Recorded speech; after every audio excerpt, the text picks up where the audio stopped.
Golden State's better, but it's because they can rest people. Like Durant only has to play 31 minutes a game. Oh, LeBron's playing. He played every minute of the game. He played 46 minutes yesterday. I think if you played Durant like more, you're encouraged more. Yes, that's true. I'll tell you, I think the best player, not the best player, the most impactful player in the series is probably Klay Thompson. Yeah, yesterday he was. I just don't think his name can match up. But I think he only scored 6 points in game 2, though. But I'm saying, like, if you figure Durant and LeBron kind of even out, Yeah. Curry and Irving somehow, Yeah. I think Irving's probably the better player. Yeah. And then Draymond Green would probably love you. What? You telling me Kyle Korver is your Klay Thompson?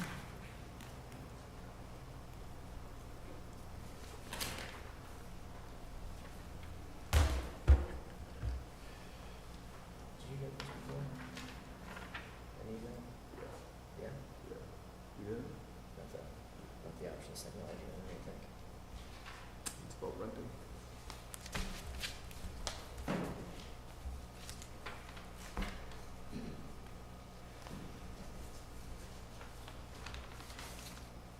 I have the agenda.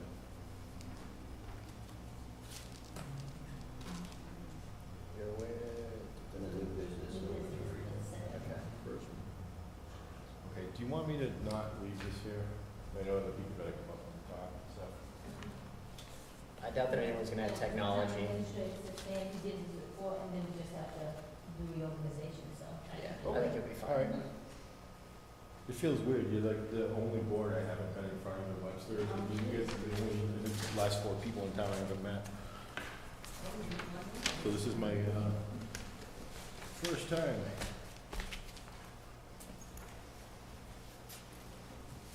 Youngstown. Why don't we take these guys, the 2 of them out of order, and then do the reorganization? I think that would, what do you think? I don't have a problem with that. One of us has to make the motion. It's Oh, yeah, I like the way you put that hand out, you know? I get myself in enough trouble. We'll take them out of order. I'm on the FinCom in my town in Medway, and, Well, I'll split your overtime with you. Yeah. oh, this is free time. This is my spare time. There's nothing for nothing in this world, buddy. Well, Remember that.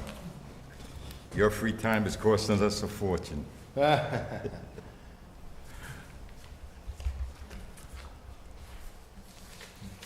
I always tell people engineers are free after dark.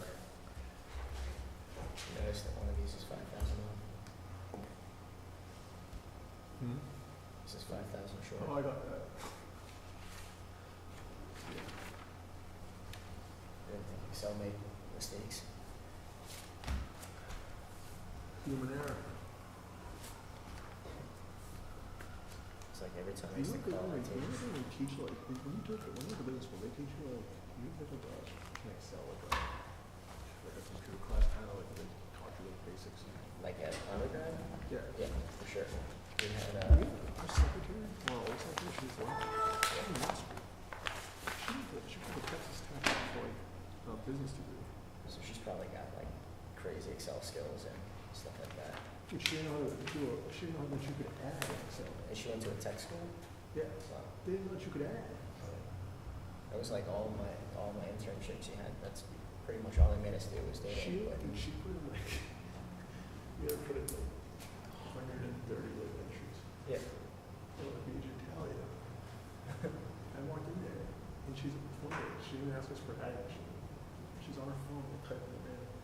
Add one. I'm like, all you gotta do is, like, highlight them. She read me. I was like,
She wants to be paid? Yes, so, he said, Is that what she ain't said? nothing for nothing in this world, right? Yeah, nothing for nothing. Sarah? I'm going to make a motion to take these guys out of order before the reorganization.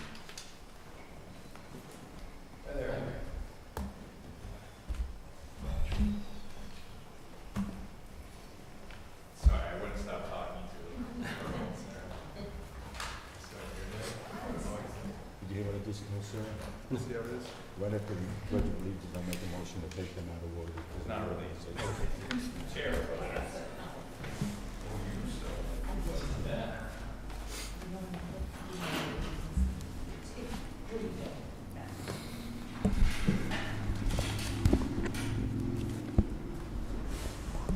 Okay, I apologize. Didn't look at my watch. 7:08. Being 7:08 on Thursday, June 8th, call the Webster Finance Committee meeting to order. First time, pledge allegiance. Pledge allegiance to the flag of the United States of America and to the republic for which it stands, one nation, under God, indivisible, with liberty and justice for all. Mr. Chairman, I'd like to make a motion that we take the two gentlemen out of order Thank you. before we do any other business. Second. Any discussion? All in favor? Aye. Okay, Tom, why don't we start with you? No, just leave it there. Hopefully I'll be quick. Tom is requesting a transfer request. Yes, good evening. I forwarded you some quotes, so I'm here on behalf of, obviously as the moderator for town meeting. We utilized the electronic voting system as a demonstration at the last town meeting. I believe that it went fairly well, and that it was well received by everyone that utilized it there that night. The two companies that we got quotes from, one of them was for $9,998, which is the system that we utilized as a demonstration.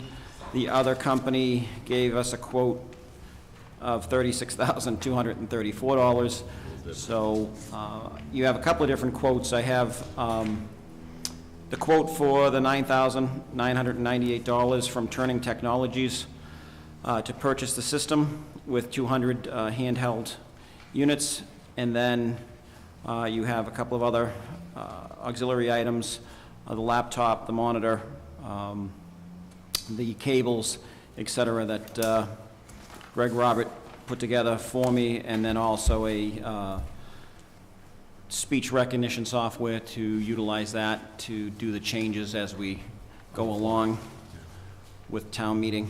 So whatever you're willing to give me without stepping on the toes of the town administrator for money that he is requesting. And I think that total comes to $11,519.25. Is that what you got? Yep, so the first one is $9,998 for the electronic voting system. The laptop and monitor is $1,271. Speech software and a mic is $250. And then if I was looking to purchase lanyards for $185 so that they can go around your neck. Is it, that's on here? So I don't have the quote, but it was on the email that I had sent you, because I've just looked online, and none of the places would print out a quote. So it's what, 185? $85 for 200 lanyards for I that. think it's 290 or necessary? 250? Well, that way there, people don't put it in their pocket or whatever, they'll hang it on their neck, and Wasn't on. there lanyards? there were. That was from the companies on the demonstration Some models. people putting them off and then putting them on and then taking them off. So, I don't know. The company had recommended lanyards, so, Okay. again, Chair wants- it doesn't all have to be done in Yeah. one sitting. However, the monitor and the computer, again, I don't want to step, I know the town administrator is coming right behind me requesting money, so I don't want to take everything and, Tom, you said 200 units, right? yes. Will he have an additional 100 or 150 there, just in case we get, we have had some meetings with 350 and 400. So if we believe that the meeting is going to be highly attended, then I can make arrangements with one of the other towns that utilize this system to borrow theirs. So if another town, right now Stoughton is the closest one, but if Dudley or Douglas or Oxford was to purchase a system, then we can share the remotes and just tell him which town we're getting them from, and they will add those IDs from those handhelds for the night or the 2 nights that we need them, and then we would return them to them at no cost. Have you got a contingency plan in case all of a sudden we got 200 and another 100 people show up and we don't have Yes, those 100? so the law allows for a secondary room with the deputy moderator. So what we would have to do is isolate somehow the group of people, either use a secondary room or put them in a certain section of which, right now, I would just put them in a certain section of the auditorium, and they would do the hand ballots. That section would just do the hand ballots, and they would be added to the other number. But I know that the Indian Princess was a big one where that was over 200. The school sometimes tends to generate over 200. Most of the town meetings generate less than 200. Yeah, so. but I anticipate, to the chair again, I anticipate with the new electronic voting and the people's really talking it up, and the babysitting service and other things coming up, I anticipate that the younger generation will get out there and start voting. They're not worried about what their neighbors say and who they vote for. Okay. Well, I'm hoping for that, but I'm anticipating it at the same time. We can always buy more. That's right. Yes, I was just gonna mention, Borrow. I could come back next June and ask you for additional money for additional. So the handheld units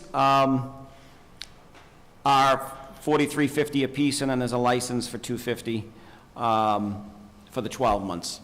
So if we wanted to get another 100, you're talking $435. Yeah. Close to $5,000 more. Yeah. I make a motion, we accept, do the transfer. Okay. To the chair.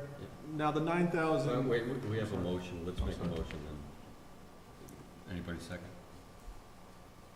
Second. Okay, Discussion. discussion. Sorry, the 9,000, that's just for the system, that doesn't include any troubleshooting? So there's a year's, with the year 12-month agreement, there is a year warranty for the system, and there is also 20 tech support that comes with that.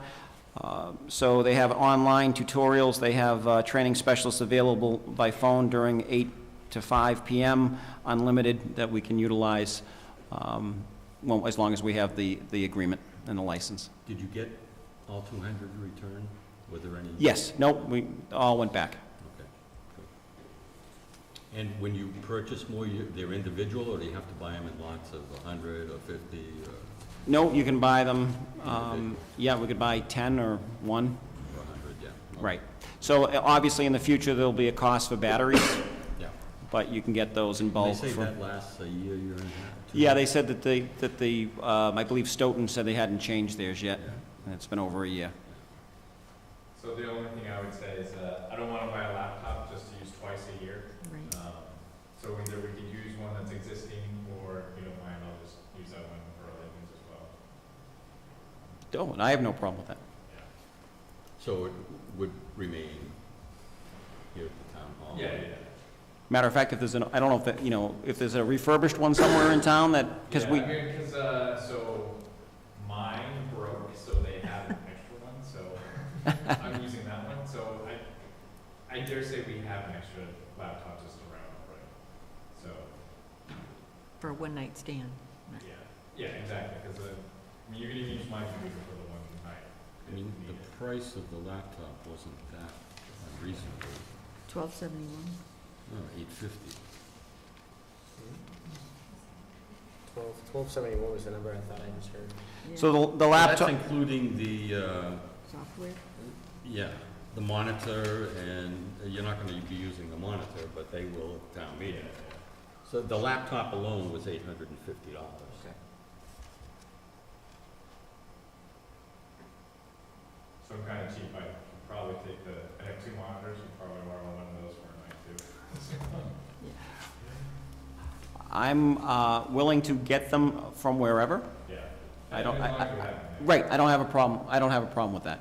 So we So- wanna take the monitor out? I would. Okay, as long as we have monitors, I mean, yeah, it's not a, that's 125 off. Now, is that because, I'm sorry, Yeah. through the chair, is that because it was loaded with the software, or are we gonna have to load it? The computer? Yeah, So the computer will have to be uploaded with the software. Uploaded. We'll download Okay. that onto a computer okay. and utilize that. And the monitor, obviously, if you're at town meeting, if it's in front, the clerk and I can see it without looking over our shoulder, Right, no, that makes sense. so that everybody else can see what's behind us. We've got monitors, so it'd be $125 less. Yeah. Monitors are pretty portable. And again, as I mentioned, you know, hopefully, the next town meeting won't be till October.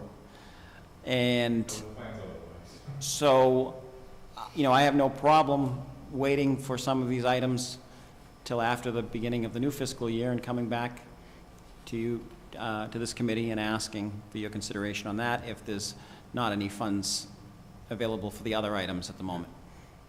The big one would be to purchase the voting system and get that Yeah, and secured. that's the biggest ticket. And then the other stuff, we can figure out what we have, don't have, and move forward from The there. next biggest ticket is the PC, which I think you've got to need for sooner than later.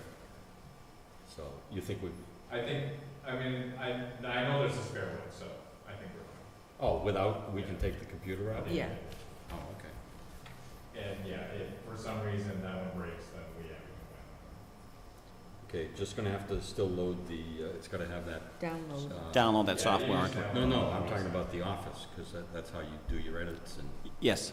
So, but I think you would have Office on any of the computers that they have. I don't know what version this system operates, if it's back, you know, how old that PC is. It's new. Okay. Through the chair, do we also get system updates? Yes, so as long as you have the license, when you need the license, they offer free updates, so what do they have here? They have, all software, all minor and major software upgrades and updates that become available during the terms of the agreement. All software input devices such as ResponseWare apps, ResponseWare web, all release fixes and patches to existing versions of the product. Thank you. So through the chair, do the warranty starts when we purchase the equipment? Yes, so there's a warranty for 12 months when we purchase it, and then we have the license for 12 months, and so then the license provides for the updates and the patches, software fixes, et cetera, upgrades. So should we wait till closer to our next meeting to buy it, so extend the next life of the meeting? warranty? Our next town meeting, to extend that warranty period to, Up to the funds, I mean. Very good point. Well, either way, you still only get 2 meetings out of it. If you bought Other it, people can bought it- utilize it once we own it, so, And I think there's gonna be some special town meetings coming, you know, other. correct. in But addition. if any committee wanted to use it, you know, it would be, you know, obviously it's the towns, mhm. so. Can we sign an agreement and extend the delivery date? That I don't know, but we probably could, I'm sure once we We sign it. purchase it and just tell them we don't want to take delivery until, the only thing I would say is that we need whoever is going to be doing the changes on the town meeting floor is going to need some time Lead Right. time. to get acclimated to the Right, system right. and put it together, so. Same thing with that voice so, recognition. You're You know, gonna we'd need it, I would say we'd need it at least sometime in August, Yeah. September, to give someone the opportunity Yeah. to play with the system Yeah. and make sure that they fully understand, because he had some difficulty, and that's what he does, he sells the system. So whoever is going to do it, again, we're gonna have a little bit of a learning curve on the October town meeting when we do this Yeah, for the just first time ourselves. a commitment Courtney would be to fine. deliver I'll tell her you said that. after August 1st. Right. I don't know what the lead time is even. I'm sure it'll take them a little while to put it all together. So it comes down to $10,449 and change. We have that in the reserve account The now, reserve account hasn't been used this year. so it'll be July 1st. Yeah. I make a motion July 1st. Well, who has to sign the contract? You, Doug, or?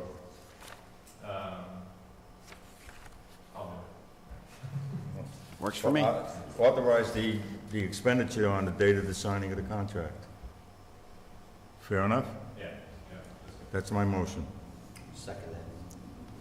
Any other discussion? What was the amount that was? Come to $10,449.25.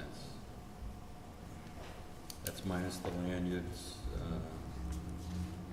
the computer, and the Word.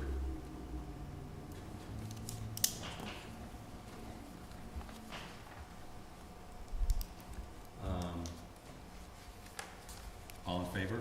Aye. Opposed? Thank you very much. Thank you, Tom. Appreciate it. Good night. Gentlemen.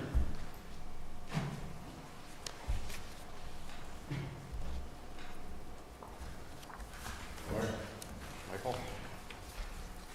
So Mr. Kraus, I bought you a cookie and you never showed up, so I ate it. You know, I had a girl in our office, a new girl, say, going downstairs, she got a cookie, she comes back and says, they only had brownies and I only had one left and I'm eating it. I'm thinking, that's brilliant. If you just scam me that way, that is brilliant. Man, can you see this okay? Is that gonna be problematic?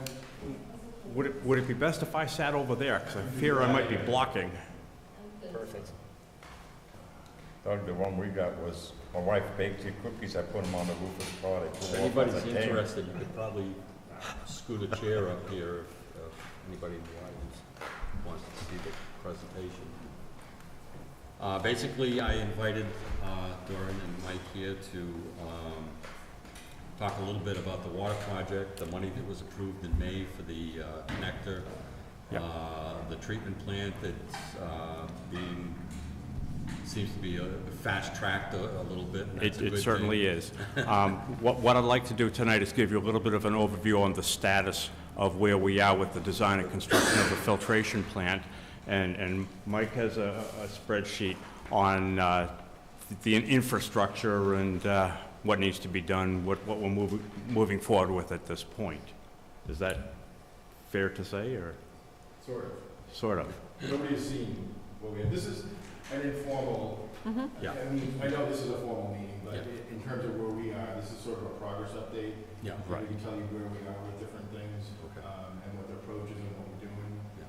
And I was actually happy, I know I talked to you at a meeting Yeah. about doing this, and I think it's good. I think Yeah. the more people are interested in that kind of thing. Before you get started, I just wanted to mention to the members that one of the things that we've been wanting to do is get the Finance Committee more involved in these capital projects and building projects from the beginning, not to speak retroactively on after it's Being in told place. what happened. And, yeah, so how we take that, whether we start working with, one member being a part of building committees, reporting back to this committee, however we work it, informally working with whoever, whatever department is gonna be involved in whatever project.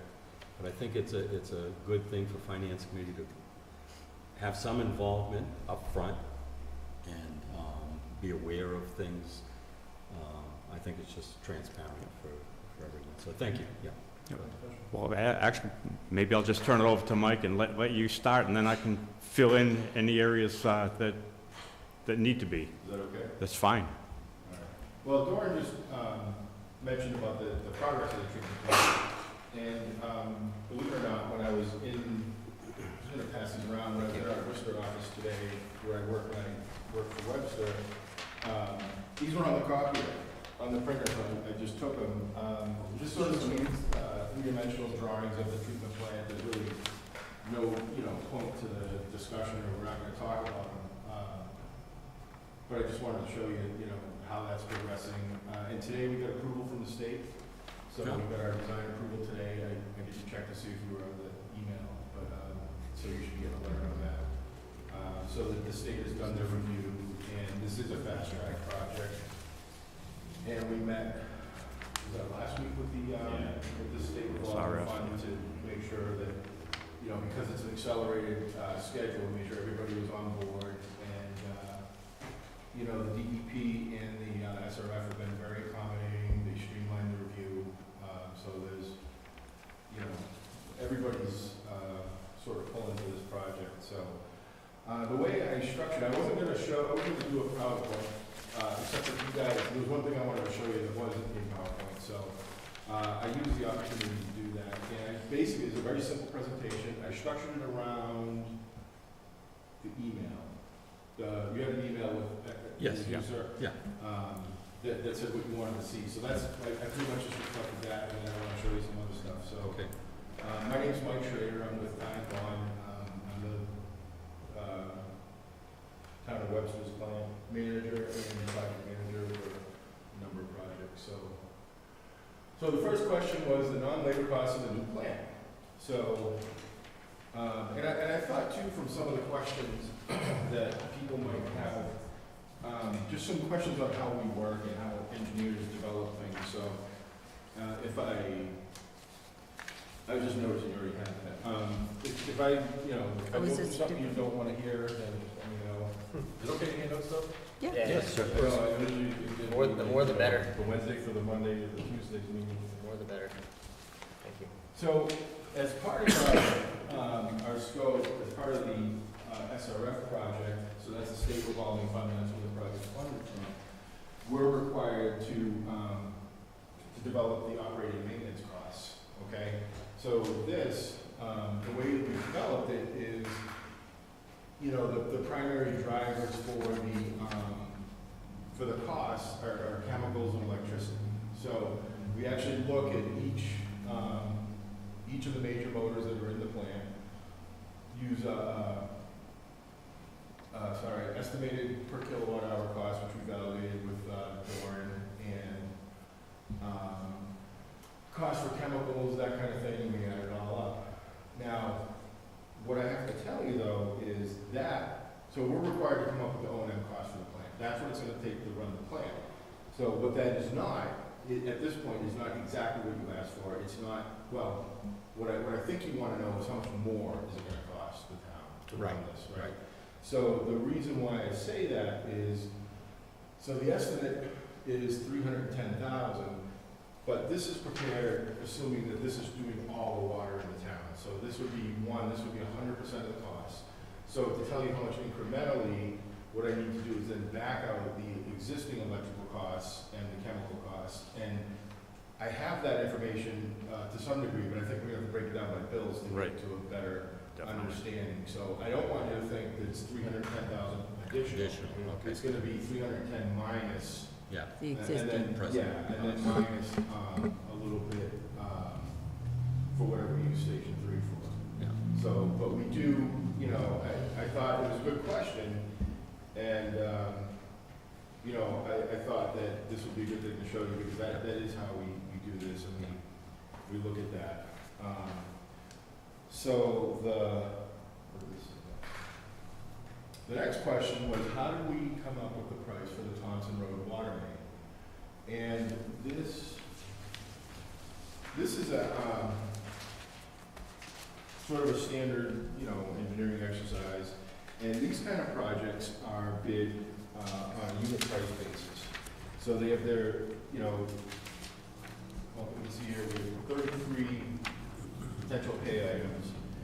And, this goes back to when I first graduated and started doing engineering too. Well, I guess I should explain too, there's several levels of cost estimating. The first level is one where what we're gonna talk about next is capital planning. So capital planning, you take one number. We're gonna do, 1,000 feet of 8-inch pipe, okay, it's $350 a foot. Yeah. Okay, that's long-range planning. This is the next step, so this is to actually budget for an appropriation. So we haven't done design, we haven't done survey, but we know the information, so we calculate, we estimate what we think the quantities would be for those pay items. Ahead of myself, oops. Ruined the surprise. And then we use our own, we maintain our own database of construction costs and that kind of thing, and we update it. So that's what we call an engineer's opinion of probable construction cost. So again, you can see it's pretty detailed. Yeah. It's based on, what we think the job is gonna take, and then we take into factors like, is it a state road or is it a local road because it's gonna cost more to pave, and that kind of thing, and, then we developed this. And also the question came up why this wasn't included in the plan, which is another good question. And the reason was, it's actually two reasons. The first one is that part of our scope that we started to do the design under was to evaluate locations and pick a location for the plant. So at that point, we weren't sure that we were going to need Thompson Road. And, you know, while it's a good question, it's also important to recognize that it won't influence, you know, it's not going to cost more because we're doing it separately. Everything's low bid, everything's, you know, bid out to utility contractors, and depending on who does the wastewater treatment plant, the water treatment plant job, you know, they may or may not have subbed that out to another contractor anyway. So, you know, this is the first water main improvement in the town in quite some time. And what it does, I don't have I didn't think they were going to picture this, but currently the water from Station 1, the Memorial Beach Drive, the old one, goes under 395, and those are your two highest risk pipes in town, because if anything happens, there's no fixing that. It's under, you know, 40 feet of highway, Right. So that kept me up at night. That was one of the things that I worried about. We were thinking about how to rehab them. Now, we're doing this improvement, we won't need to, and we're just gonna abandon them in place, so we don't have to worry about that anymore. So, How old are those pipes? About 100 years. Oh, okay. They're old. about half your pipes are 100 years old. And that's, you know, I don't want you to, you know, Yeah. it's actually not that bad. You know, those pipes can be rehabbed, they're, you know, 3/4 of an inch thick. All the water in New England has 100-year-old water pipes. It's, you know, some of their condition needs to be rehabilitated because, you know, I'll show that on my next slide, but, it's not like a 100-year-old car or something. These have a long life. We had water breaks on Main Street 25 years ago, and the water superintendent had a tough time getting shut-offs and mains because they didn't make them anymore. We had he claimed it was a 125-year-old main down Main Street, and we had a tough time. Oh, getting what, with couplings and stuff? Yeah. Oh. In fact, I think we had to put one in at where that Gulf gas station and the Kentucky Fried Chicken yard. Mhm. And we had that road open quite a while in '93 and '94. Well, Last spring, we were evaluating a potential future project, and we took what they call a coupon, a sample of the pipe on Main Street, and it's a 12-inch pipe, and the thickness of the iron is about 5/8 of an inch thick. That section of pipe that we pulled out is in great shape. Good. Now, the inside of it is not lined with anything. It's water in contact with the cast iron, and that should be addressed at some point. And that's what we're gonna talk about next. And I think they make a range of sort of stuff to accommodate different OEs. Yeah. So, and also, this is not the same, you know, I was thinking through, I have a dozen presentations on Webster Water, and I was looking for some of them, and it's really impressive how much, you know, the department has changed over the last couple of years. And one of the byproducts of that ice pigging that I was told you don't want to hear anymore about was that when they need a tight shutdown for that, and they found a lot of valves that didn't really shut down that well. So Dorn's replaced a lot of valves, a lot of hydrants. So I'm pretty excited because Webster's now really being proactive and you know, starting to get up with this stuff.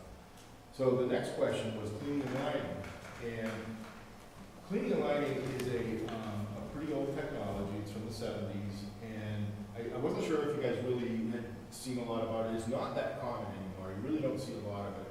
But this picture here on the left is what Doran's talking about. And cast iron pipe of the vintage that's in town is not lined with anything. It's just, I mean, it was a car at one point, but it's not now. And so you get that stuff that forms in there called tubercles.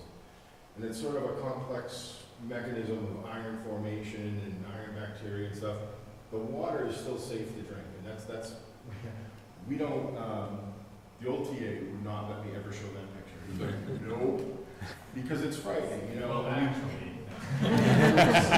You know, with those water pipes, will be like, yeah, it's frightening, but it is still bacteriologically safe. They monitor it, they treat it, you know, it's not pretty.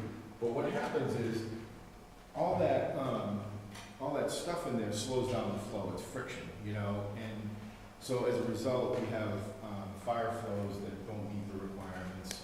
And when you have that much stuff in the pipe, it forms all kinds of nooks and crannies where stuff can hang up. And that's, you know, we're gonna talk about the water quality thing as well, but that, so this makes everything better. So what they do is, and this is the interesting part, so you have your existing 100-year-old water main, and picture here, there's a fire hydrant, and here there's a valve. So every valve and every fire hydrant gets dug out and replaced. So that just leaves them with these access points for this thing.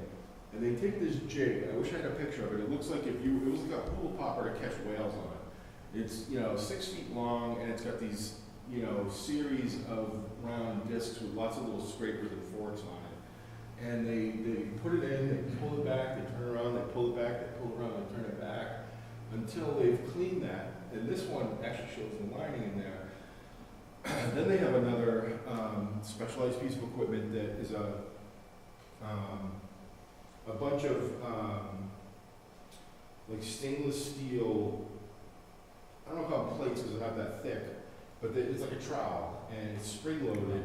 So they inject the grout spins in front of it, and that sprays the inside of the line. And as they pull it through, it's troweling it to a predetermined thickness. And then because the ends are open, we can measure the thickness to make sure that we've got, you know, what you want it to. Yeah. So that's a 70s technology. There's another technology that uses a cured in place liner with a food grade epoxy resin that's also structural. So we're talking about that. We're thinking about it. It costs a little bit more, so we're not there yet. But it's something that is newer. Because this basically gets all the stuff out of there, and that cement lining will prevent it from reoccurring, but it doesn't help if the pipe's not strong. It doesn't provide any strength. So are you saying that after you ream it out, that you have to do an assessment before it's No, either the you pretty epoxy or, no? You we'll decide that. It's a whole different process, so we would decide that ahead of time. Oh, okay. And it's something Dora and I just started talking about it. It's a newer technology, and it's like all new technology. It's something we're thinking about. Yeah. Whether it's the right answer, we'll Yeah. decide on costs and stuff While like that. while you're doing this, say for argument's sake, you're doing up a school street, Yeah. the portion between the shut-off and the fire hydrant, are you gonna run an above-ground hose Yes. of some type to keep the water fed to the people? The whole, yeah, so that's a great question. In a town, you know, some other clients I have, when they replace water mains, they don't have a lot of utilities and they have a lot of room, so they'll just do what they call lay aside, and they'll lay a new pipe next to the old pipe and keep the old pipe on until they're done. In wet wells, especially if you do cleaning and lining, you need to take the main out of service, so what we would do is what they call bypass along the side of the road, and they usually put a 4-inch on one side and a 2-inch on the other side. And, you know, they run a hose to every house, you know, they would provide you service through your Silcock, and, you know, they put you on the bypass. Sort of a funny, not funny story is one of the first times, I did a lot of this in the 90s, and we had people coming out saying, "You fixed the water pipes, you fixed the pipes." I'm like, "Man, you're on a 2-inch bypass." And it was that much better. So she's like, "I never been able to take a shower upstairs before." And I was like, wow, you realize how much, you know, that one. Yeah. In the contract, I can't, there's no hole, I'm plugging a pipe, you know? It's pretty much what they're doing in Putnam, Connecticut, right? Yeah, If you've been up, have you been in? I have. They've got all kind of exterior Surface pipes. hose. Yeah. And I'm not Last gonna, year had something similar, due to a different reason. but- and bypass is a pain in the neck. It attracts drivers like moths to a flame. People hit the bypass, spray painted orange, put barrels, and they find it. So, you know, it's a temporary annoyance, and we can look on the other streets when we start talking about whether there's room to do abandonment place, because it saves you a lot of money, saves you a lot of headache, but you can't always do it. I mean, you've got a lot of infrastructure in your streets, and you've got sewer in every street, so it's a little bit different, so. Can I ask one other question? Sure. Basically, how long is this thinking process going to take? The- I mean, you're you know, we know we've got problems. Yeah. I mean, we're gonna think about this for 2 years, 3 years? No, that's another great question. All right, well, so, you know, work with me a little bit. Until we had developed a draft capital plan back in 2014, we presented it, we talked about it, and that's really all it went. It never went anywhere. And now, you know, first with the treatment plant, the town did like a big 180 on that and went from never in my lifetime to get it done now. And, you know, I still have Pam Regis' boot marks on my behind to move that along. So the same thing, no, we're working on a capital plan now, and it wasn't until really recently that the town decided to start, you know, funding this stuff. So that's what I'm gonna show you. If I could interject also, from a different engineer, we had a capital efficiency plan that was performed, and it identified streets with priorities. But the report does not say if it's a priority because of structural integrity, fire flows.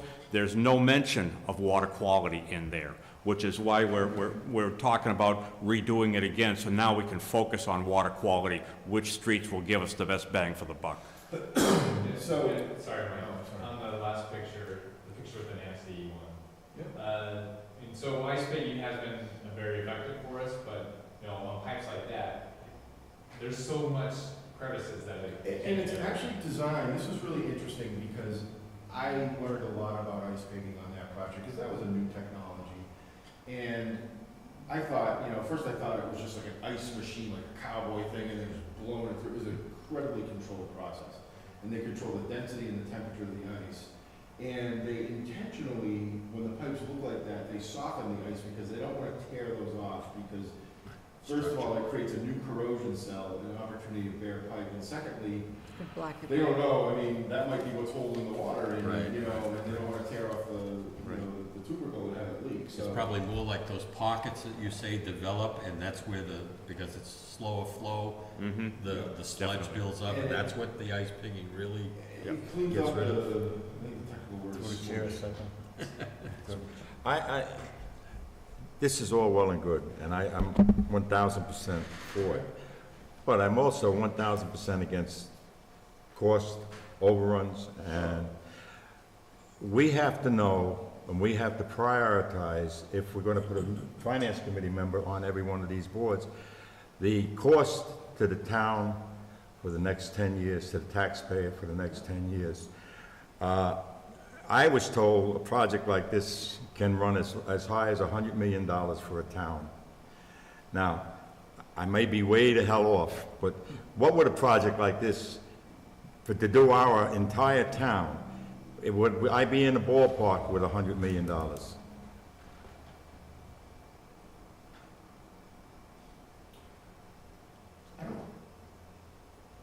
No, What- yeah, no, it wasn't $100 million. What do you, Boy, I'm trying to think. We're talking roughly 40 miles of main. Yeah. and how much a mile?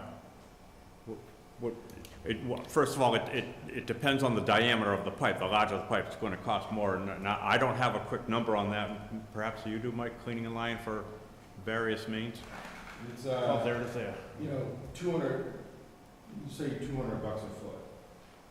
You know, and for And there's, what, 5,000 feet per mile? yeah. So you figure it out. Yeah, but the goal is to do the streets first where we're going to get the highest impact, you know, get the low-hanging fruit.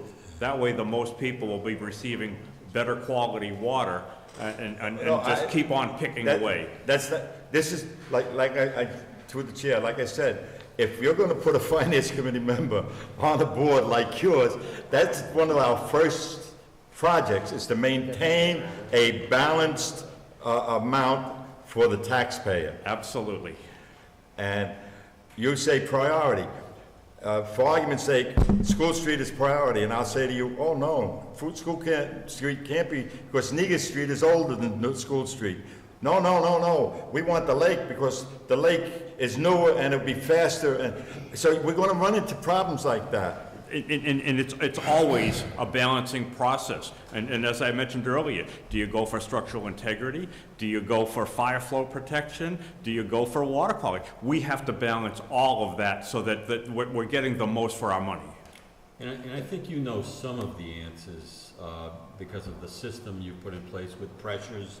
You know what you should be getting for pressure out of a 12-inch pipe and what you're actually, so you kind of know those problems, and you know problems from complaints from citizens. Well, not only problems from complaints, but when we do our flushing program, we know which hydrants are putting out a good flow of water, which hydrants are not. So you might know, say, just pulling something out of the air, 10% of those 40 miles that are the big problem areas, and you're gonna hit those. I think that's a reasonable assumption, yes. And you gotta see how much bang, I mean, you're not gonna replace all 40 miles in 40 years even. No, no. Some are not that old, and some are not a problem. Right. But I think you're gonna get, you know, a 10% improvement a certain amount of time, and another 10% over another, you know, set of years. Mhm. And I think that's how you're gonna approach it, and see the results that you're getting along the way. And if you're not getting the calls, maybe, you know, the town takes it easy on the... That's correct. And we also need to be aware, the plans that we put in place today, the 5-year capital plan, 5 years down the road, that may be totally changed. Right. Finances will change, conditions of pipe. We may have a section of town that is just blowing up with water main breaks that now becomes the priority. So those projects do change and modify or evolve as time goes on. And I think Mike's right to a certain point, because you are gonna get that feedback from citizens that, why aren't you doing this first, and why not here? Yeah. You know, I think this is a great, you'd think I was planting these questions, because these are really good questions, and, you know, we strive, so my job is to help clients make informed decisions. Yeah. And the way we do it and the way we get support is by being transparent and data-driven. Right. So, so we're talking about capital improvement planning. I did want to show you this because I think it's really neat, and it shows you kind of what we're talking about. So, the town of Webster uses, I can't talk now, uses a kind of flushing called unidirectional flushing. And that's designed using a hydraulic model. So the hydraulic model is a mathematical representation of your water system.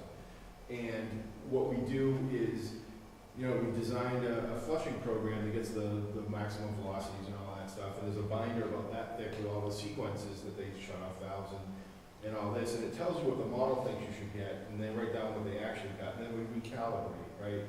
So we can predict.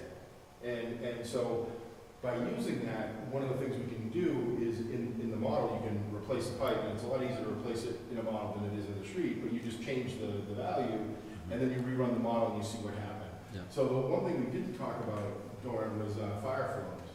And, you know, like a minimum fire flow is 500 gallons a minute for a residential fire. Doran's got hydrants that are in non-residential areas that put out 250 gallons a minute. So the fire department hooks up to that, and they're not, that's a scary thing. Yeah. You have a number of, you know, insufficient fire flows in town. And that's another consideration. Critical use is another consideration, you know. So anyway, so what this shows you is, this will be the only exciting thing I show you. The red dots, so one of the things you also should know is that the water department dutifully logs in every call. And they're not just complaints, it's data, it's information. They log them in when it was, where it was, and then we took that data and we put it into the maps and the GIS, which is actually really easy to do, so we could see the patterns of the calls. And when we were first talking about ice picking, this stuff was really mysterious. It was everywhere, it was nowhere. We're trying to determine where do we do this first? Where's the biggest bang for the buck? Again, we don't want to spend money on the wrong end of town. So our water modeler, who's familiar with the system, who set up the flushing program, had a suspicion. You know, he knew that well number one was where the bad water is coming, or the you know, manganese water was coming from, and his suspicion that it was accumulating in the Park Road tank in that area. So what we did was we took the hydraulic model, and you can introduce, you know, the introduced manganese into the model, and then ran an extended simulation to see what happens. So the red dots are where the customer complaints were, the biggest amount of complaints. The yellow dots is where the model predicts that the manganese is gonna go, and with any luck, with any luck.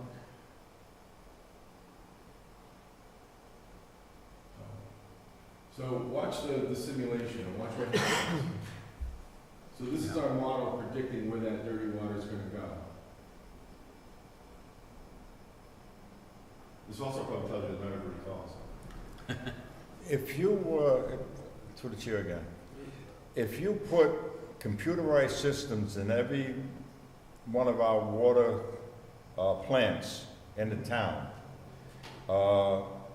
running, say, 70 pounds of pressure in a computerized, I've noticed that they have the computerized systems now. If you put one in every one of our water facilities at the present time, would that improve anything while you guys are thinking of this? You actually have it, right? Yeah, we're using that right now. The SCADA? The SCADA, correct. And what it allows us to do is to optimize either one of our two operable stations. So we're not overtaxing the system, we're not overtaxing the station, and not overtaxing the well. We're basically able to optimize our water system and our water production without creating too many problems. If we run from one particular well too fast, we run the risk of actually pulling the water level down so that the pumps can suck air. So we try to tailor that, temper that a little bit, back off so that the water level will be retained. We don't have a cone of depression inside the well. The water level stays and we continue pumping. I have over a mile of pipes up where I am. And I put in a computerized system 3 years ago, and we set it at 70 pounds of pressure, constant. Yep. So that if you flush 5 toilets, you're not losing any pressure anywhere. It's a 70 pounds of pressure at all times. So it's a pump system? It's a pump system, and it feeds over a mile of pipes in the place. Webster uses both pumps and the water tank. It has an open surface, and that's what provides the pressure. The problem that Webster has isn't that the source pressure isn't enough, it's that it gets absorbed in the pipe through the friction, and it gets lost. That's why I asked you if you put a computer in there, and a pump system in there with a computer, which they have computerized systems that'll keep it constant. It would allow us to monitor it, but I don't think we'd be able to change the pumping rate to increase pressures in specific areas. Yeah, and then even if you, Right. even if you overcame it and you put boosters in, which we normally wouldn't recommend unless you have elevation changes, you're really just gonna spend money pumping against artificial head. You know what I mean? So, yeah, those systems work great, and that's, you know, the system works a little bit like that now, where as the tank level drops, it calls on the pump, and the pump starts to pump it back up, and it maintains pressures that way. So the really only reason to show you this, other than I think it's just the neatest thing, because it predicted where the dirty water was gonna go, is that then, so that's not what we're gonna use it for now. Now we're gonna go in and we're gonna say, you know, we can look at, the same way we're looking at these yellow dots, you can look at pressure contours, and you can identify where low pressures are. So say we have a fire flow deficiency here, you say, okay, computer, we're changing this to a new type, either new diameter or new roughness, rerun it and see if that goes away. And that's to get to your point. We don't wanna just start replacing pipes in order of some, you know, old report. We wanna actually start to look at these and make sure, is this the right pipe, is this the right bag? So you're gonna do something, you're gonna see what effect it has on the system, and then you're gonna go from there, and you may adjust or stick with your plan based on the. Correct. So, yeah, and so this is the plan, basically, is they did another round, and Doran is also a lifelong learner, intellectually curious person. He wants to know how much the system improved with 3 years of flushing and pigging. So by recalibrating the model, we can see what changes there were, and is it improved flow regimes and that kind of stuff.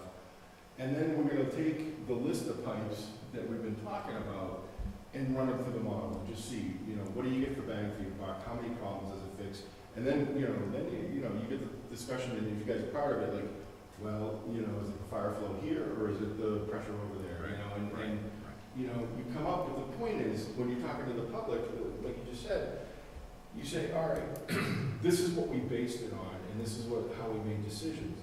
And someone can say, well, I think, School Street should be here, and you say, well, this is why we put it here, what do you think, We can show you the criteria, we can show you the results from the model, and like I said, it's very transparent, it lends itself to those kind of questions, because we didn't just make it up.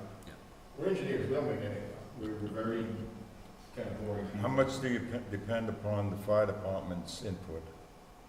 The fire department, is usually when I really start talking to them.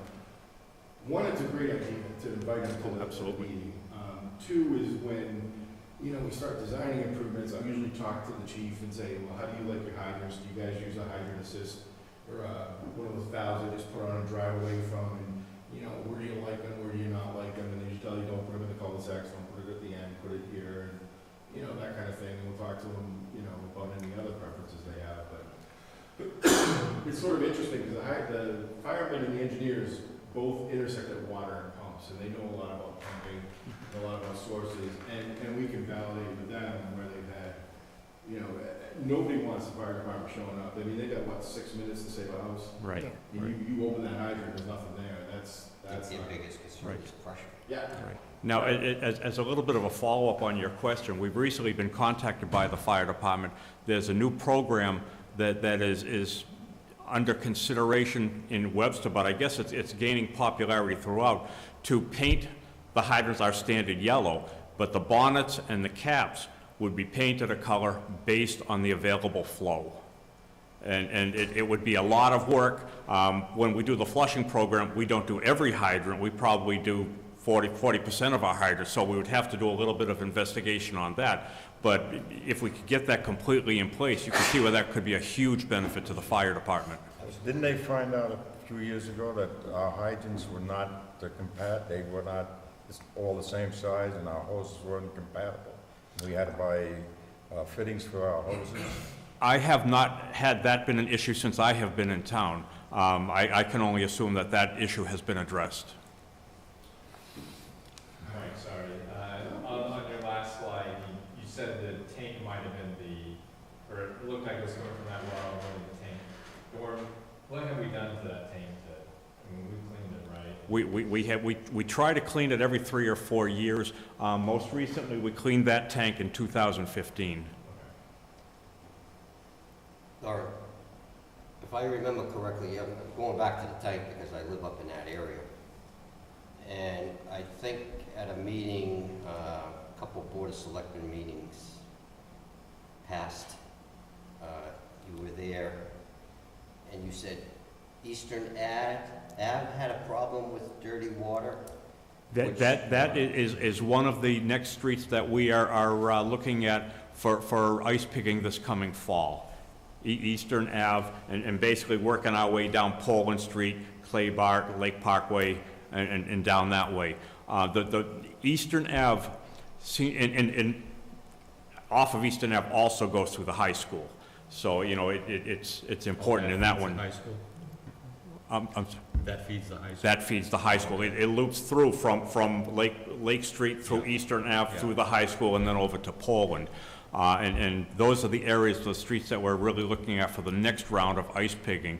For some reason, Eastern Ave seems to get hit heavy with manganese. Eastern and Stefanik, more so than other streets in town, and I don't really know the logic behind that. And the water is coming from that tank, correct? In that general area, yes. Right, because I'm up on Lake Street, and right. I was the very first area that had the ice pigging. And I have a whole house filter. Matter of fact, I had it put in the day they started the ice pigging up at that area. And I have to clean my change my filter every month, okay? And after that presentation you did with the selectmen, I started to think that, and that water comes from well 1, right? That line? Not necessarily. That line that's coming from, if I remember correctly, you say you fill that tank up during the evening, correct? We are filling that tank up whenever the demand requires it. Frequently in the morning, we run Station 1, Memorial Beach, basically from 10 o'clock at night to 2 o'clock in the morning, generally Right, right. speaking. We try to do that because the velocities in the system are low, the water will get right up to the tank, and then if the tank tops out, it will shut down. If the tank is not topped out when it's time for Station 1 to shut down, Station 3 will come in, 1 will shut down, 3 will start up and continue with the filling process. And the pumps will run as long as the tanks are telling the pumps to run at either station until it is topped out. I'm wondering if a lot of that water that's coming from underneath the 395 that you're eventually going to be replacing is contaminating that well. I mean, that's that tank up there, and we're getting nothing but dirty water out of that tank. Well, the water comes from both wells. It's a blend that's in Park Road, as it is in Rawson Road as well. Unfortunately, that tank, because there's no pressure or flow and it's just settling out, I would assume. Well, what we try to do to minimize that, we have the option of running the elevation at Rawson Road as the controlling tank, or Park Road as the controlling tank. Park Road is a little bit lower in elevation than Rawson. Every couple of weeks, we'll swap over the lead to Park Road so that we can draw that elevation down and turn over the water in there and keep it fresher. I'm hoping it's working. The only way we'll know for sure is to get in to clean it out again. You put mixers in on Rawson. On Rawson, but there are not mixers in Park Ave yet. So is it safe to say that when you get this connector in place, and next year when the plant's in line, that you're gonna be filling up the tower with Yeah. pretty much manganese? Yeah. So that's Oh, gonna yeah. mitigate a Yeah. lot of problems? Oh, yeah. That's gonna stop it Yes. coming in the source. The stuff, Right. you know, Doran did an experiment, a test where he filled 2 polyethylene barrels with the water. One was raw water and one was chlorinated, and then it's the interaction of the chlorine that causes the material to Right. precipitate. Right. And it was just, you told me. Yeah, just it was- all of a it was sudden cloudy. starts- Yeah. And that was done in 15? The The water tower? tank was, yes.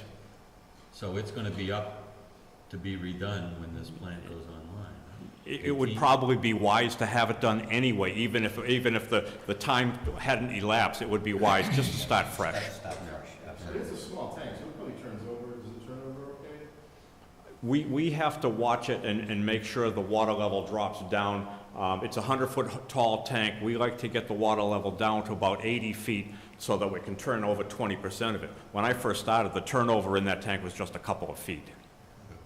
So we worry about freshness of water. You wouldn't think that, Right. but its age of water is a big concern, Yes. especially in the summertime, and, you know, so that's what a good water superintendent sounds like.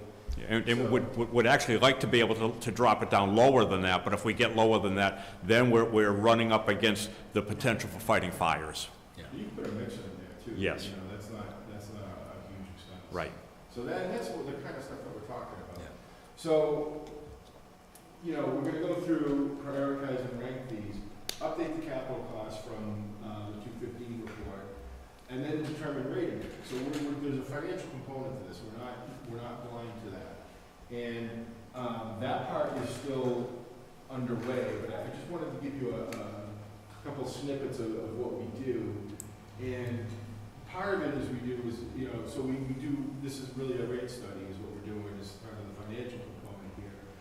And the whole aspect of this, or the whole premise, is that we look at historical data for expenses, for water consumption, number of customers, and we look back and, you know, we then project in the future based on what we've seen, and then what we think might happen that, you know, the town's aware of this, oh, but we're gonna do this, or this is happening.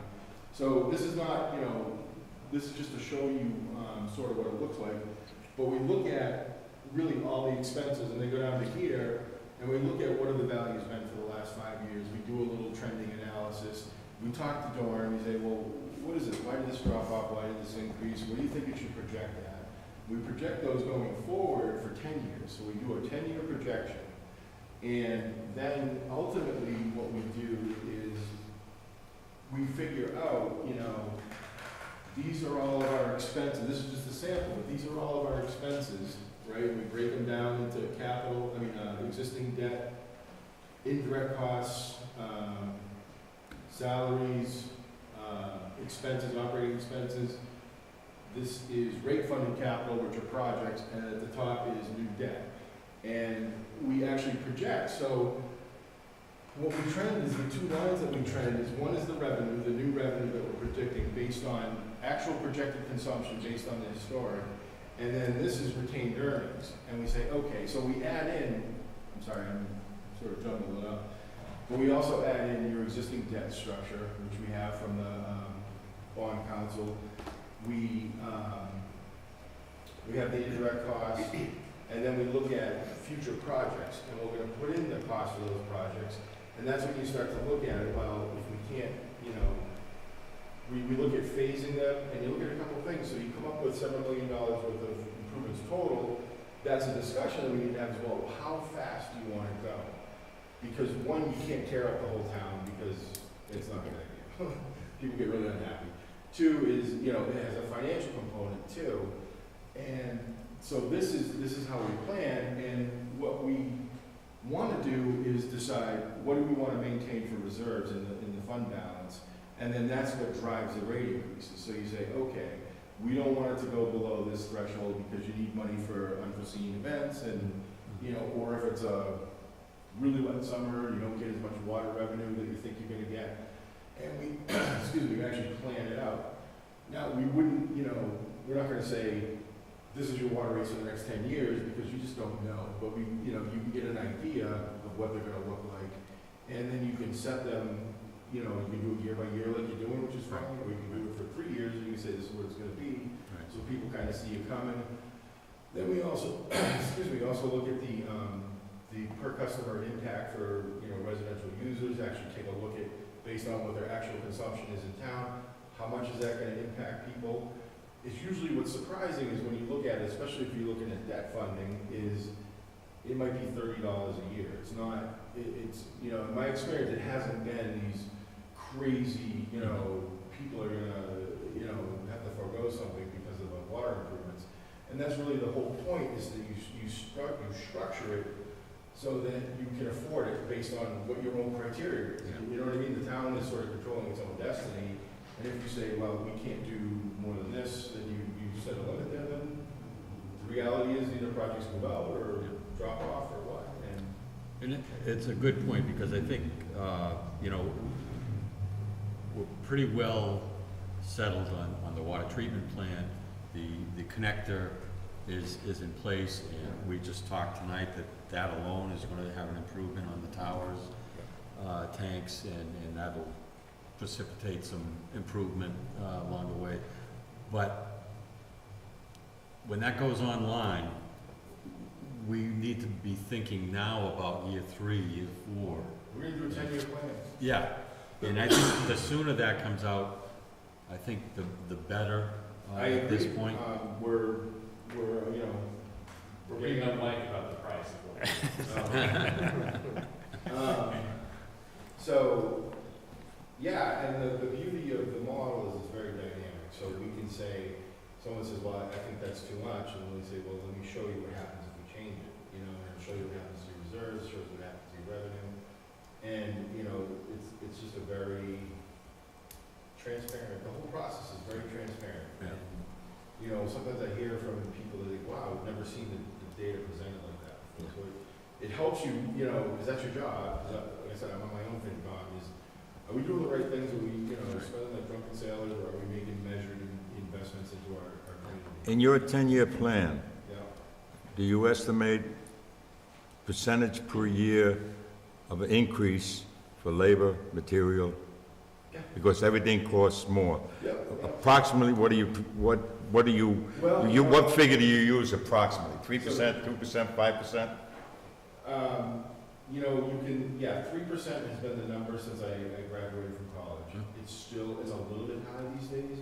The CPI barely went up 1% last year. We look at the construction index, and actually there's a place in the spreadsheet you can put what that is. The other thing though we do is when we look at your expenses, we can actually escalate each one differently based on what the nature of the expense is. So 2.5 is fine for your various and sundry, but healthcare costs, we can put a higher percentage on that because we think that's gonna go up more.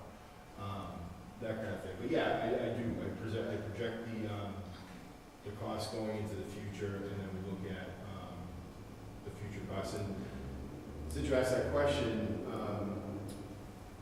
one of the ways I came up with how to escalate costs was I thought about, you know, who better to know how much costs escalate at treatment facilities than people that run them for a business. So we do work with contract operations firms or clients that do, and I looked in their contract for the clauses that they use to escalate their contracts, and I tracked those indices. And I can show you, you know, electricity and labor and construction. Yeah, I noticed you said something about improvement and building and projection of building, but cost is not gonna go down on a project like this if they build a mall, because the water consumption of a mall will be a hell of a lot less than a housing complex. So what we have to take into consideration is over the next 10 years, how many more families would we need, projected out, how many more families we need to keep the costs within a reasonable amount for everybody concerned. And how much do we want to go, how much more do we want to go in residential as opposed into commercial? And which is more beneficial? Right. Is that figured into your 10-year plan? Well, when we look at, like I said, we look at the last 5 years of consumption, and we just see what is the trend. And then nationally, the trend has been going down. Most communities that look at it are going down between 1% and 3%, just because they're still replacing the old toilets and stuff like that. People have less children. They're generally more aware of water consumption. So it's generally been going down. Webster is actually flat because it looks like it's going up because they've been replacing meters and they've been making strides on that. But my understanding is the town is mostly served. Yeah. You don't have a lot of unserved areas. Very few. So, you know, I would normally, we ask, you know, are you aware of any development, any 40Bs, any, you know, anything, a big change in use, yes, would help. In general, more customers help. And that's the nice thing about Webster, even though, you know, it sort of has a cross between a city and a small town feel. You actually have enough customers where it spreads the cost over nicely. If you had half the customers that you do, the impacts are much higher. So you have like 15,000 customers, and that's a nice basis to be able to spread out. We have a unique problem in West Webster. We put in water pipes, we put in sewer pipes, and it's mandatory to hook up the sewer, but it's not mandatory to hook up the water. Right. So, you know, we run across that in the past 15, 20 years that we put all of these improvements in. And people now are turning back to their sewers because of the water problem you're having. And that's where your consumption is going down. You mean the wells? You're going back to their wells, excuse me. That's where the consumptions are going down. They're going down everywhere, and they've been going down for the last 30 years, and I keep waiting for it to sort of start to plateau, you know? Well, even in communities that don't have this. We have air pressure toilets now instead of water pressure. Come on.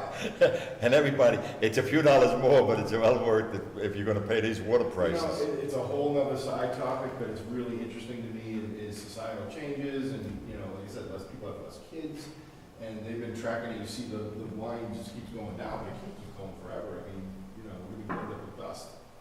You know, so. Back in the 1980s, the state had a value for per person, per capita water use, and it was 100 gallons per day. 100 gallons per day, they still have that. Well, in 2008, it was 80 gallons per day. Right now, it is 65 gallons per day. So they have continually ratcheted down where they would like it to be. I'm a non-municipal water supplier, and mine is still at 100 gallons per day. And I have a maximum that the DEP allows me per year of water that I can draw out of my well. You're fortunate. We are at 65. Okay. And that just shows you, you know, so are you non-transient, non-community? Non-community, yeah. I service more than 25 people a day. Are you Paul? No, I'm Mike. Oh, okay, all right. So, Interesting. back to this connector. Yep. I see that you put in a 25% construction contingency. Yes. Is that typical? Yes, at this level. So what happens with this estimating is as we go through design, the contingency starts to shrink because you get more definite. So keep in mind too, that this is not our proposal, you know what I mean, this is an estimate. And we need to be cautious so that we don't get caught short. But if it, you know, we look to trim it down and keep the costs under control during construction, so it doesn't mean, I guess what I'm trying to say awkwardly is, that's not an automatic expense. That's just there for budgeting purposes. You know, we haven't done a survey, we haven't done, you know, we don't really know exactly what the costs are gonna be. So we start off as 25% for this level, maybe it's a little higher, but it, you know, when we get down to bid documents, it's down to like less than 10%. Yeah, well, that, The last thing that's I what want you to would do is go back expect. to town meeting. Right. Oh, right, but Most definitely. how much did the town approve? This is, what's it? 810. Is it 810? That's the amount, and that's, These are the numbers We behind. might be short $362. yeah, it's funny how it always, you know, someone is around. When do you plan on putting this out to bid? So, we're gonna time it, with the treatment plant, so that, for a couple of reasons. One is it needs to be done when the treatment plant's done, and two, so that our construction guy can kind of jump between Oversee the projects, time. it's right there, so Yeah. we don't, you know, you'd be glad to know, we beat ourselves up internally before it even gets to you, to you know, make sure that we're, you know, things aren't costing too much and that kind of stuff. So that's an efficiency thing. So to answer your question,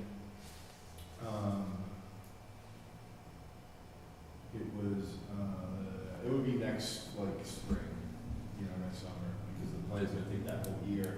This job will take. The water plant's expected to be in place in December of 18, Yeah. so you're gonna start next spring, which would be like a 9-month. Well, it'll be before that. It Oh, won't okay, take that's that right. long. I mean, How long do you anticipate? 5 months maybe, 4 Okay. months. But it's not that much, actually. It's not. 5 months would be December. No, it could be even less than that. It's really not that much water main. So 2-3 months, depends on how it goes. Traffic's gonna be tough there. Right, right, So And that's what I was trying to, you know, summer traffic and, you know, I was trying to. tourists. Yeah, the tourists. But, you know, non-school, when school's out is less than when school's in, and, you know, that's nice. Actually, I was gonna ask you, they're pretty good about Yeah. 4th of July thing. I mean, I haven't been yet, but I think I might go. I was talking on the website, I'm like, kind of cool, you know? Well, I want to thank you for, you know, Very good. giving us an Well, update. and, you know, like I said, we're sort of just getting going, Yeah. and, I mean, we're partway through with the financial thing, so it won't take that long to wrap that up. And when do you expect to be out to bid for the treatment plant? Treatment plant, let's see, we are, I don't remember, July or August? I think July. This coming July? Yeah. Next month. So, and it's, what's interesting too, for anyone that's in the construction trades, is it's almost like a commodities market. You know, prices rise and fall depending on how busy people are. Yeah. If the construction industry gets busy, prices start to go down. I also want to add, Mike Mike's and, feeling this, okay? Busy. Mike and Doran are working on, like an informational brochure to explain all this to people who Oh, that's right, that was aren't another. going to be here. Because the other 18,000 people that did show up don't really know what's going on. Very good. Thank you. And will you be sharing your financial assumptions and all that with the superintendent and the town administrator? I'm hoping that, you know, some member of this committee Will will be serve with involved them. at that point. Well, they're doing them. No, I You don't understand, but redo we'll it. share the information. But yeah, I've seen his rate study, I think it's a very big spreadsheet. No, and we do that because, no matter how many times I come to Webster, it's still, I'm an outsider, so I count on the people that live here and run the town to tune you in to say, well, yeah, we do this, or we're gonna do that, so. And again, very transparent, very, you can change it, boom, and then change it. Right. No smoke, no mirrors, no doubt. Okay, we should probably continue back on with the meeting. Sorry if I. Okay, black. No problem. Approval of the minutes from 4:26. I move we approve the minutes of 4:26 Second as that. written. Any discussion? All in favor? Aye. Opposed? And minutes of 5:4. Make a motion that we approve the minutes of May 4th as written. No, that's the town. Second, this goes to the town. Any discussion? All in favor? Aye. Aye. Opposed? Abstain. And the minutes of May 8th.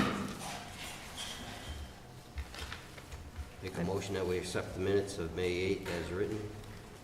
Second. Any discussion? All in favor? Aye. Aye. Opposed? Abstain. So fast. Huh? So fast. It's supposed to be 49,000.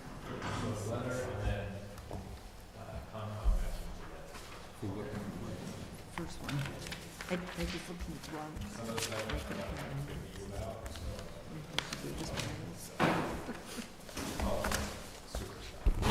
And the, It was Oh, 49,000. They didn't have it yet, Okay, so, zero. but I hammered them, so. Yeah, that's like the last thing probably. Okay, next item on the agenda is reorganization. We have to choose chairman, vice chair, and recording secretary. I make a motion that we continue with Earl Gaber as our chairman. Second that. Any other? We have a What, any chair and discussion? a second. Any discussion? I think he's done a great job, and he's given a lot of time to the committee and attending other meetings and keeping us informed of what's going on. Okay, all in favor? Aye. Opposed? Vice chair. Make a motion that we keep Sarah as vice chairman. Second. Both. Any discussion? I think Sarah's done an excellent job also. Also extending herself. Yeah. And she's a working girl. All in favor? Aye. Opposed? Unanimous. And, Chris Jekyll, I make a motion, Chris Jekyll, for recording secretary. Second. any discussion? Christine, how do you feel about that? Here's 16, I'll say yes. All in favor? Aye. Opposed? All right. All right, I make a motion Dixon be the recording secretary when none's here. What happened to Carol Munchin? I just want to clarify that, to be clear, that now that we're recorded, that the minutes won't be taken unless we're in a location that doesn't, or it's not recorded. Like the, Like if we're over in the Pre-meeting police or the- station or something, or over at the School. Bartlett High School or whatever. Otherwise, it'll be transcribed by the recording secretary over video. You made a I'll- motion, did anybody second? I'll accept that if I'm able to voice record the meetings. Well, you can certainly do that. Because I like to, spend more time participating rather than Yeah, no, Right. that's the whole write down purpose, yes. everything, Yeah, that's the whole purpose. I'll second the motion if any, okay. Any other discussion? All in favor? Aye. Opposed?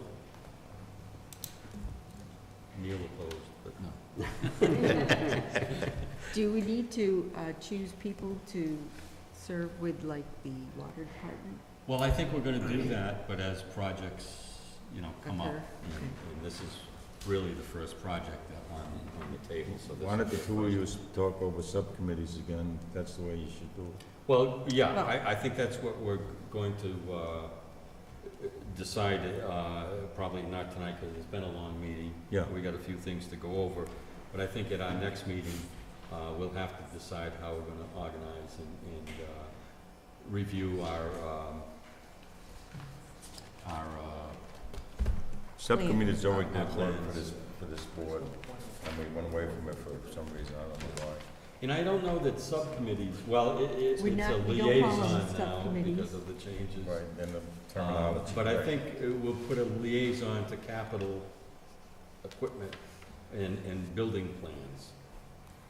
I think the FinCom needs to extend itself to, you know, the library's well on the way. I know a lot of, Neil has been going to the library pretty much.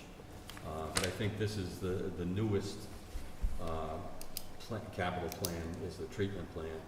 And I think it's good to have some involvement and, at least bring that back to the others. And not so much criticizing the decision, you know, where you're gonna put a water main, but more what's the cost of that water main gonna be, kind of influence. Okay. So, let's see, what else? Oh, Doug has some general transfer requests. I do. So I am going to hand out this sheet. The first one, as you know, on 34 East Main, there's a fire. That building is not safe for the building inspector. It needs to be torn down. There's a long history of that building. It's in Paxtile. It very well may become the town in the very near future. But either way, it needs to be torn down. So we will, it's $40,000 between the demolition contract and the asbestos removal contract. So I'm requesting $40,000 to transfer from the town administrator executive secretary's line to cover that. The 33,000? Uh, The secretary. To the chair. 53, yeah. Don't we have a building, fund that we had money in to put this, we sold buildings and it had to go into a special fund. Yeah, so when we sell buildings, that just comes in as revenue, for the general fund. So we sold buildings in December, so that money is in the town, you know, coffers or whatever. So that'll be certified as free cash that we can use next year, but right now we can't use it. We were always told by the former town, well, I don't know if the former town accountant or the town accountant, that, there was a special fund for all that money and it couldn't be used for anything else. Yeah, so there was a revolving fund created, for nuisance properties, but there's not the funds in it yet to tear down these things. So the fines and fees from going after nuisance properties would go into that revolving fund, and then you could use those monies to tear down properties. Do we lien this property $40,000? Yeah, and then if we do get if we, take Don't get- ownership of it, Yeah. we can put a minimum bid on it, so we can at least get the $40,000 Okay. back. Thank you. Through the chair, where's the asbestos in this house? The shingles? The siding? I haven't double checked, but I thought it was shingles and I think there was like laminate flooring, glue or something in it. Yeah, okay.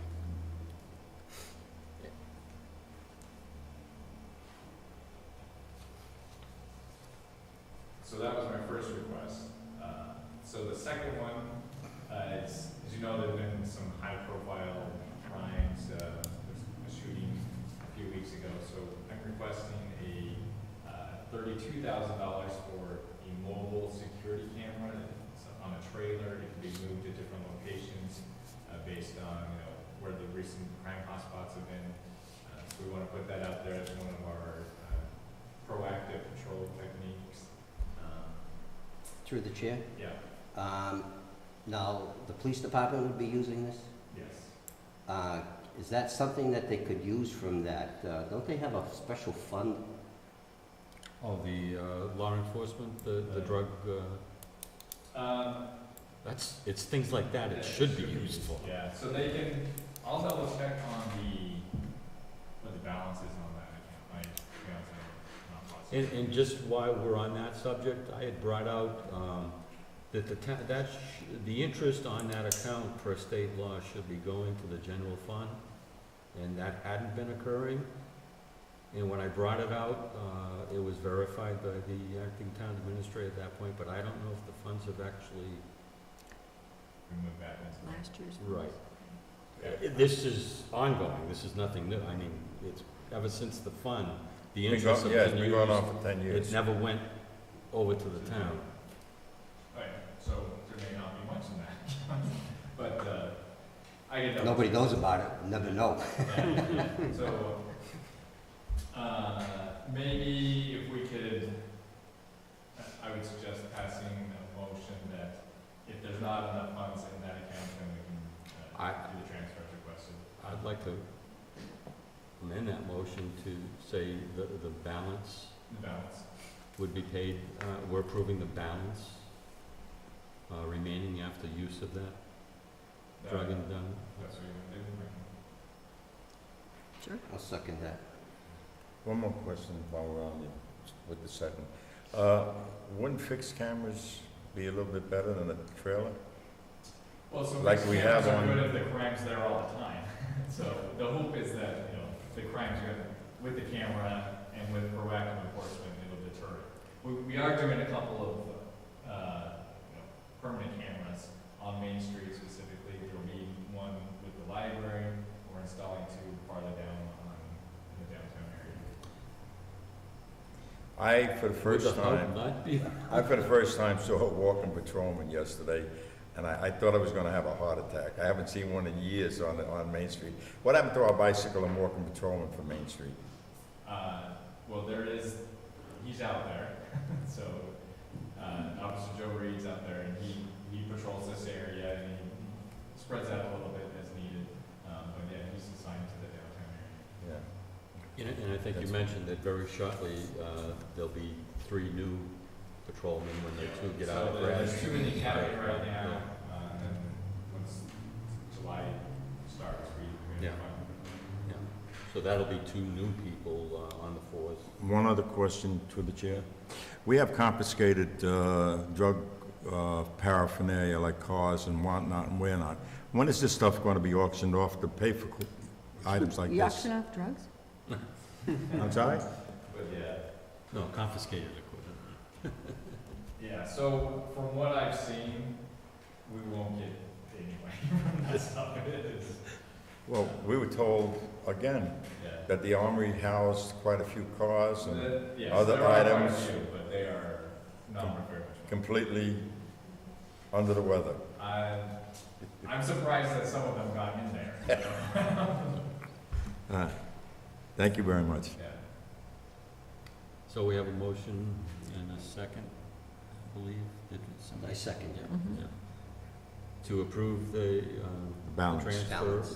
and the balance for that, 32,000. for the 32,000, less the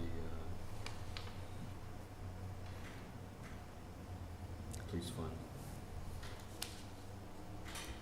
And I believe, I don't know what they've expended, but there should be some money in there. The last time we checked. So I think right before a while ago, well, I don't want to say it because I'm not positive, so. Yeah. Don't do anything off the top of your head right now. We're being photographed. Okay. Aye. All those in favor? Oh, all those in favor? Aye. Opposed? Did we approve separately this? We didn't do it. We didn't do the 40. Oh, No, 40,000. yeah, now the 40,000, a motion for the 40,000.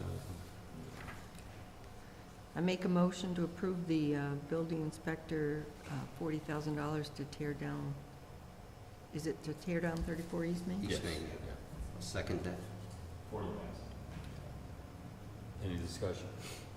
With the understanding that it's going to be leaned. Yeah, right, and just to clarify, so the transfers, I don't know if it matters that much, but we can use the TA executive secretary salary for the one, and the TA salary for the other. Are you voting? Yeah. Did anybody second? Yeah. Yeah. I lost track. All in favor? Aye. Opposed? Yeah, real quick, Earl, so the rest of these transfers that are gonna need to happen, we'd like to do that on July 10th and have a joint meeting with the selectmen. Is that gonna do? Can I vote by telephone? I'm gonna be in Hawaii, What 3 day do o'clock we- in the morning. 10 in the morning. So July 10th is a Monday. Yeah. Okay. Should that be our monthly meeting for July as well, or? No. The selectmen meet that night, correct? Yeah, they're in the next. It has to be before the 15th of the month. Yeah. We So don't- this meeting would be at 6 o'clock. Yeah, Correct, we before normally the meet at selectmen. 6. Yeah, it's up to you guys. We can all meet together, or you can meet beforehand and discuss it a little bit if you want. It doesn't matter to me. I'd say I mean, 6:30. Oh, actually, The selectmen are selectmen, meeting at that's 6. what I meant, yeah. So we would meet at 6, 6:30, whatever. You can meet at 6. And then you have to go on the agenda. selectmen's meeting would convene at 7.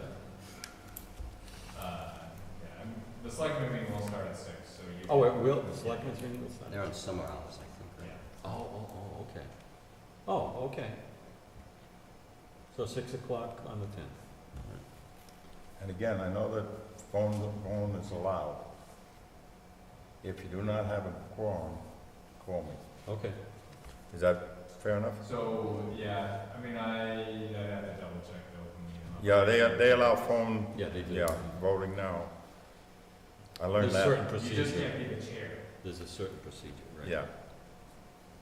But our next finance meeting would still be the 6th, the Thursday, July 6th. Well, that's, do we, We need to, okay. I agree. okay. The 6th and the 10th. 6th would be at 7 PM. Yeah, and that way on the 6th, we can cover all of the proposals. Right. Which, Right, you'd have it pretty yeah, much. should look very, very similar to this list. Yeah. All right, why don't we, we're going all over the place now, why don't we go back to the town administrator report? Yeah, so you have the budgets, but we can go through it, whatever, but the problem ones are already listed here, so I don't know if you want us to go through this list. Most of them are not surprises. Yeah, I went through it, I don't really have any. I don't have any.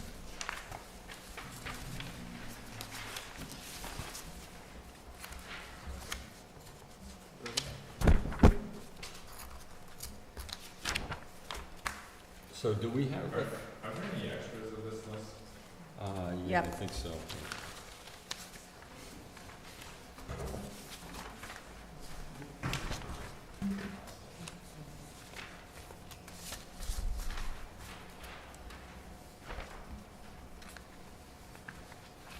So the snow removal, that is a final figure on your, It is. yeah, okay.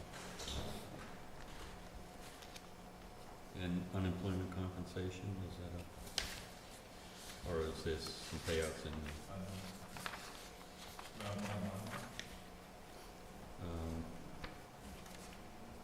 Unemployment 913.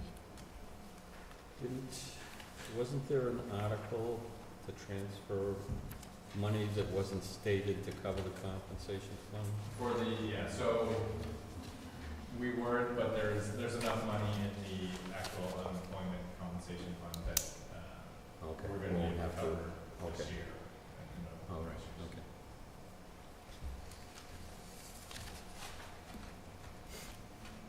Any other questions?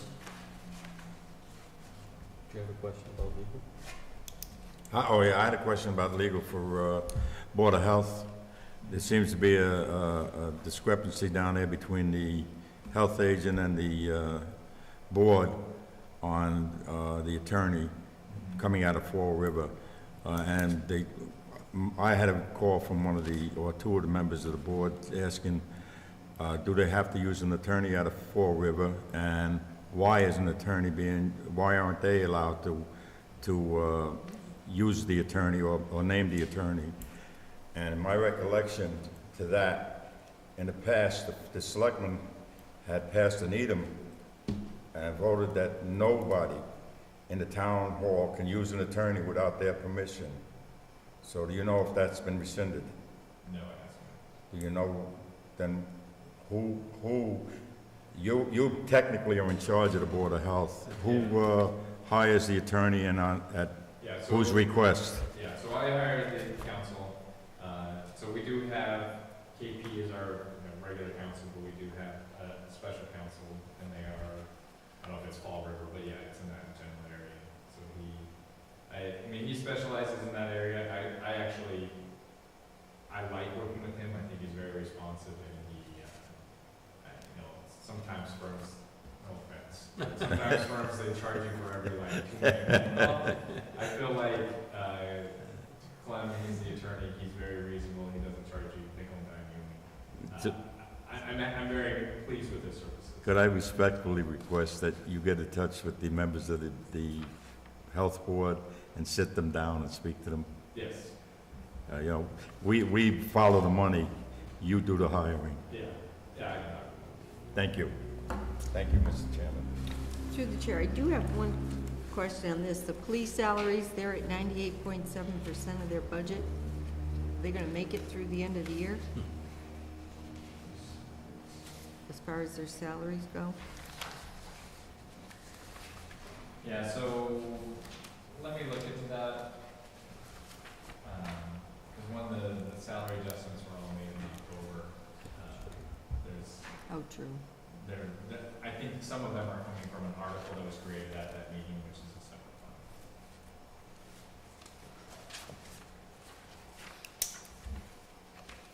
Anything else on that?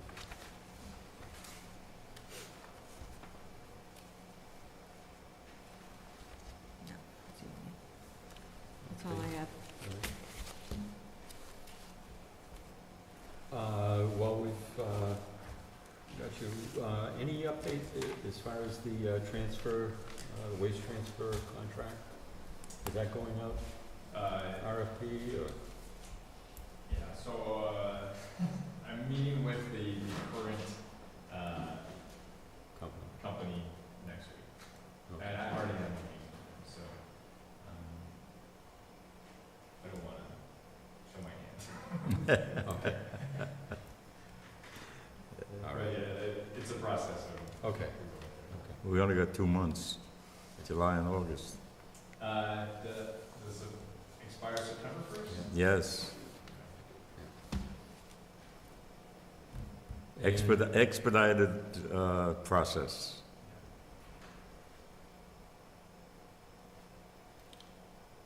And as far as the fireman's contract?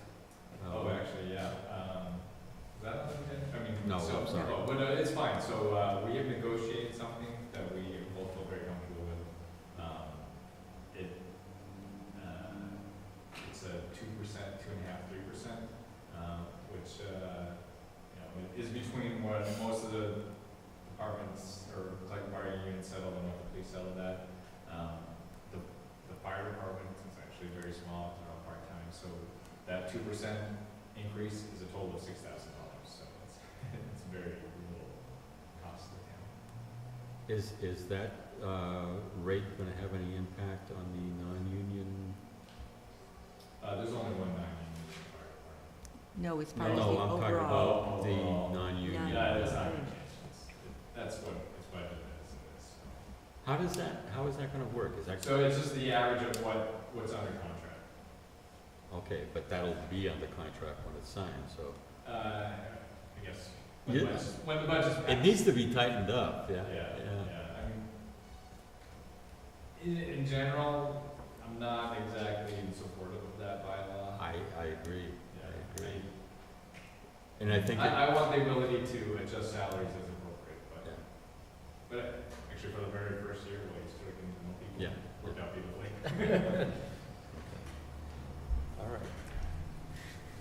I'd like to put the next item, May 8th, town meeting recap off to the next meeting. And then last item would be the capital plan discussion. We had, Doug had, in the beginning of this budget year, he had engaged the department heads to create their capital needs and provide that with Doug, I think, and that's been in place. We've got that list, and I think Doug's going through the process of assessing all our equipment in the year of purchase. And I think the upshot is that we need to get a handle on our capital equipment and the replacement schedule, and really draw it out so that it's not bunched up, when we're buying, a lot of fire equipment, or a lot of this equipment, or a lot of that equipment in a short span of time, knowing that, we're always gonna have a fire department and a police department, so we've gotta spread these purchases out to allow for other things to come into play. Through the chair. Yeah. Doug, if you get in touch with Selectman Dalgevich, he had several years ago an inventory of all town equipment, and they were tagged. See if he still has that record.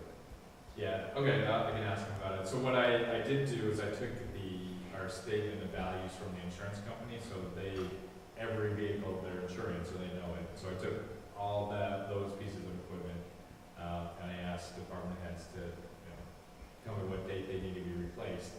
And so that's all on the schedule. And we'll look at it and play with it to make sure, we're not, 1 year, not everything's being replaced, we can spread those costs out. But that's the plan, that spreadsheet still needs some work, but. And I guess the question would be, do we handle this as a committee working with Doug, or do we, again, split this out with, committee members? I don't know. Anybody have any suggestions? Well, Think we that's leave where it to Doug to see. your liaison officers Well, or that's what I'm subcommittee, asking. that they would come to the board and say, hey, fire department is in dire need of this, and it's an emergency, or it can be put off for another year. Well, yeah. This is a little more, this is more of a capital planning, not Well, dealing it's with the same thing. emergency. No, Well, yeah. no. Emergencies is We know, something we different. know we need so many patrol cars, and they have to be changed every several Yeah. years, we know we need so many fire engines, we know we need so many hoses, so many axes. What we don't know is the age of things and Right. so on and so forth. That's So- what a committee does, goes Well, out that's there what and I'm does it for saying. you. Should we do it as a committee? As a, When Doug gets that list of all the equipment and go, the list of what's up for immediate requests, to look at it. Through the and chair, I say, think no, we this should do it as a committee. You want all 9 members to go to someplace, or you want 1 or 2 members to go? no, Go someplace? Well, fire department, I mean, oh, I water don't mean to- department, sewer department, town We hall, get an Excel sheet. What do we- library. Huh? We get like an Excel sheet with all this information. Right. We don't have to go to the departments. Somebody's gotta go look, Yeah, visually inspect this so stuff. what if we do, meet as a whole board, if anyone wants more detail, we wanna go tour and see the Yeah, fire truck. Yeah, that'd be a different story, yeah. that sounds like a plan. Is that your motion? Yes. Yeah, do it as a committee, Do it as a committee. and we I can ask second Doug that. to get that information to us, and we'll work on it. So I think the goal would be to have that all finalized and ready to be presented at town meeting in October, so we can fund the project. But, Through the chair, how many years out are you guys trying to go for a capital plan? So, Kind of tentative? so we'll do 5-year plan, Yeah. 1-year budget. Okay, excellent. Thank you. Do we also have the depreciation schedules from the auditors? We will very shortly. So we have a motion on the table. I seconded You it. seconded. Any other discussion? All in favor? Aye. Opposed? All right. I think, time to call, this has been recorded, so it's time to call, I make a motion that we adjourn. yeah. Second. Second. Next meeting is July July 6th. 6th. At 7 o'clock, that's a Thursday. And Monday, July 10th. Right. At 6 o'clock here.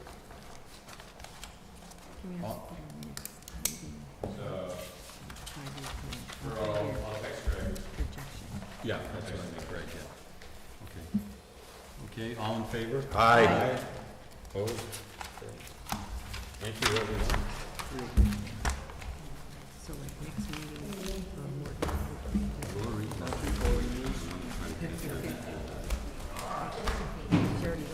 We have $42 million worth I of. think we gotta do that revote again, secretary. Yeah, I gave you the measurements for an acre. Don't forget, $200 a foot for that water line.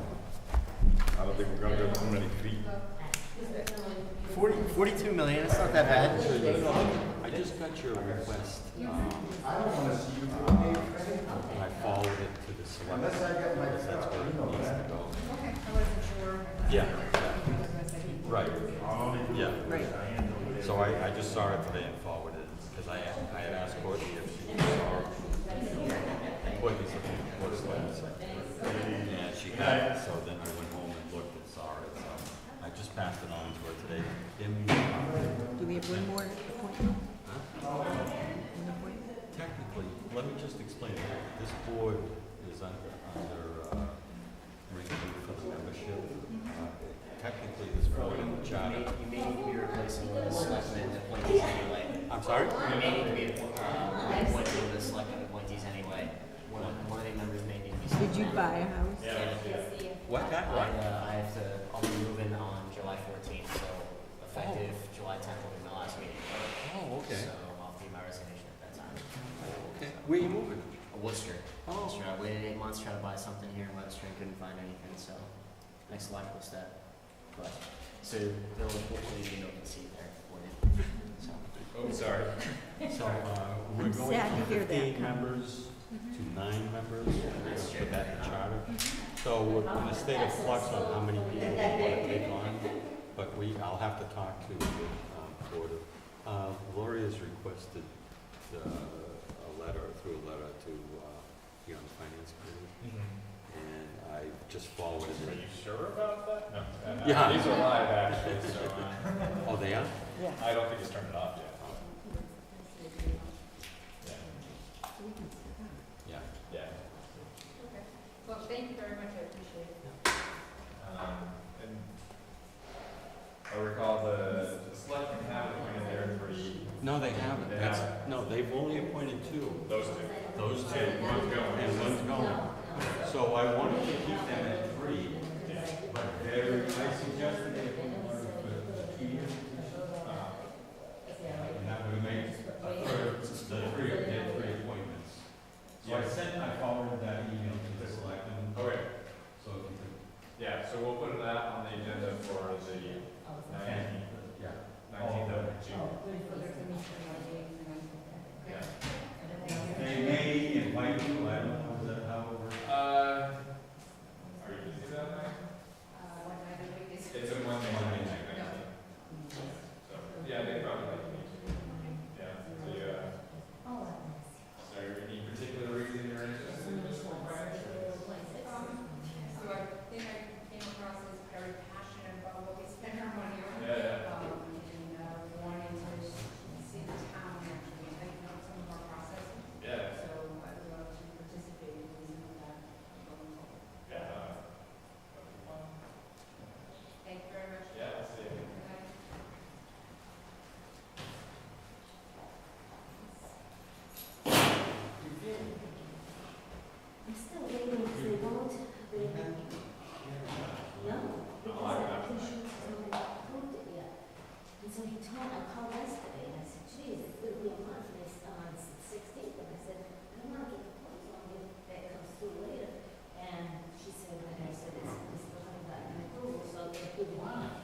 will be the most exciting part of the recording.